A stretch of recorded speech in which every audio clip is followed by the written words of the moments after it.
I think it's important to recognise that from the perspective of the People's Republic of China, and indeed from the perspective of those on the island, that there is one China. That's the first thing to remember, which means that from a sovereignty and a territorial point of view, the island is part and parcel of a much larger sovereign nation.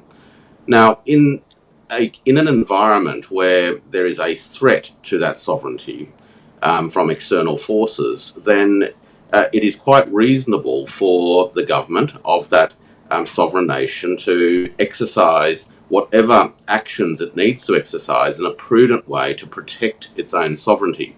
Now, I don't believe that that means that the People's Liberation Army would, quote, invade, unquote, Taiwan. Firstly, by definition, you can't invade your own country. But secondly, I don't believe that that is a necessary part of the action that would be taken to protect the island and its sovereign status within the context of one China.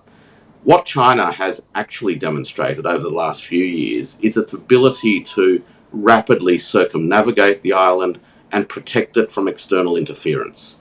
And there is no reason why that kind of approach would not be a reasonable response should sovereignty be threatened.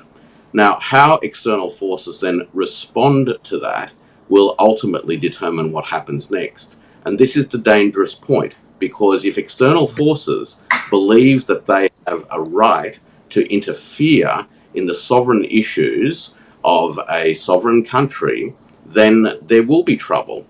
And, let the world be warned that external provocateurs who are pushing this issue for their own geopolitical interests, and they have been doing this for 7 decades or more, are starting to jeopardize the pathways to peace, long-term peace and stability in the region. And that is not in the interests of both the peoples on both sides of the straits, let alone other parts of the region.